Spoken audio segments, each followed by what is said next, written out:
maybe the first question when we speak what is the West for the people in the region, because the West is not only the governments and embassies and official statements and policies. The West is also the non-governmental organizations which is coming to the country, but West is also the investments which is come from the Europe or from the US and the companies who are coming here to do the businesses.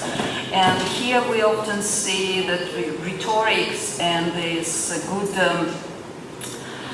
intentions we see in the policies are not matching the practices which those organizations are bringing in the country, in the region. And it's not like accidental, I would say, because first of all, if we look and we analyze the policies of the West, generally I put in here US, EU, but also international financial institutions that are part of, I would say, instrumental part of the West in the region, we can speak on the following trends, that we see the more support for stability rather than democratization and human rights protection, and this is a real problem, because stability without democratization is ended like we see in the Tunisia or in we see now in Syria or in Libya, but we will see it in future very soon also in our region, and I'm not really happy with this perspective, I would say. We speak about the modernization, but we speak about modernization without sustainable development. So again, we are transferring here economic development without taking into account the environmental and social justice issue. And this is impacted to the fact that the West is not implemented another promise which is given broadly along with the democratization and human rights protection, which means the poverty eradication. Without sustainable development, you will not have the poverty eradication. And if you do the analysis of the investment which has come from the US or from the European Union, you will see that unfortunately these are usually for big infrastructural projects, which may be good, but at the end of the day it may bring much more problem to the local population, and while it doesn't really develop small and medium-sized enterprises, it does not create any additional value, so the majority of the projects are more just to take more resources out.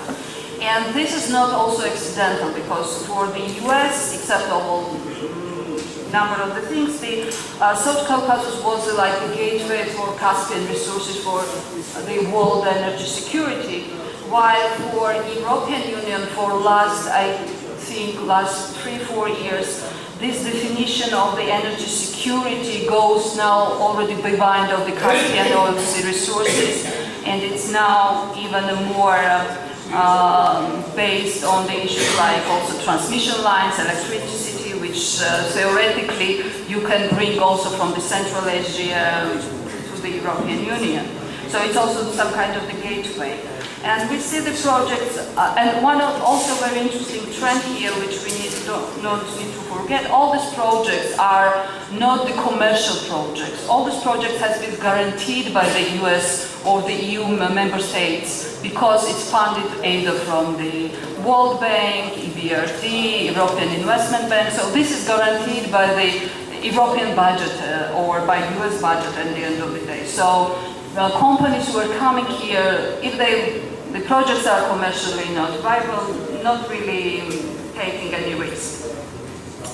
And this maybe looks not problematic if we speak in that way, but then there is a problematic, and this problematic issue comes out when we speak about what we need, stability and democracy, and what we really think what is more important. Resources and energy we are receiving from the region, or democracy. And for example, with the EU, I have the mixed feeling because, like with each countries of region, they have different relations. But if we speak about the Azerbaijan, yesterday there was very interesting comment. There was a comment that Baku feels that world needs him more than it needs other world. And I would say that unfortunately it's not the problem of Baku that they're thinking that way. The problem is that a number of the member states are also thinking that way. And for example, the recent failure of the resolution and pass on political prisoners of Azerbaijan is a very good example, because we know that number of the MFAs of new member states was directly giving the instruction to the MPs vote against of this resolution because they had some hopes and some negotiations of the new gas pipelines from Azerbaijan to the eastern parts. And I want here to quote one of my colleagues from Azerbaijan, from Bent from 2005, which stated about EU's energy cooperation agenda with Azerbaijan. He said that the written blemishes, problem in the area of democratization, did not seem to affect the emerging priorities in the bilateral relations EU-Azerbaijan in the coming years. And we saw nothing has been changing in Azerbaijan because Azerbaijan has no ENP action plan like Armenia or Georgia. It has the EU energy cooperation agenda, and anything which the government of Azerbaijan is doing is okay while the EU is receiving the energy from the Azerbaijan. There is one positive change in terms of the EU, I would say, that after Arab Spring we have received this ENP Plus, which more or less realized that there is the problem of this stability with the democratization. They say that they stress the importance of the defense, sustainable democracies, development of the closer ties with the civil societies within the countries. However, the problem with the new ENP and even with the new European neighborhood instrument, which will come soon, is that there is no instruments. Yes, there is the instruments like the Eastern Partnership, there is the instruments like the association agreements and DCFTAs, and maybe this principle more for more would be positively impacted and bring positive results. But in general, the West has no means to push the countries to implement the international conventions on human rights, which those countries are part of. And maybe they should not also do that. So what is the results if we want to have the countries also responsible for those international conventions on human rights? Here we need to do, this is two things, maybe they will be true, but I will do just two things. First of all, there should be really good donor coordination. And I will bring one example on the donor coordination. For the last 5 years, EU and US tried to convince the Georgian government that labor code should be changed. And we have the World Bank and IMF, which are pricing the same labor code of the Georgia each time. So you have two different processes. From one side, you have the court in the US on the Georgia's labor code, and from another side, you have the World Bank putting the Georgia in the doing of business on 9th or sometimes 10th position because of those labor codes. And another thing is really support the democratization. And democratization support cannot start from top to down.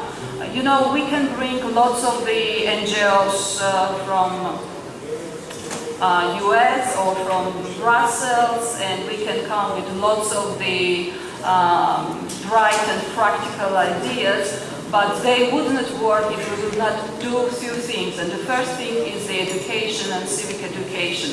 While people don't understand what we are talking about, and when they see that rhetoric is really different from the praxis, nothing would be changed. So civic education, and also about the NGOs, because one could ask me to comment on the NGOs. I'm in a very difficult position because I'm working for an international organization, but I'm founder of the local organization. But I would say that what is really needed again here is that not to come with the ready receipts in the countries, because often we saw that NGOs from the Western countries are coming here with the ready receipts, because something works in Macedonia doesn't mean that it will work in Georgia, even if it's not so big space between us. Thank you.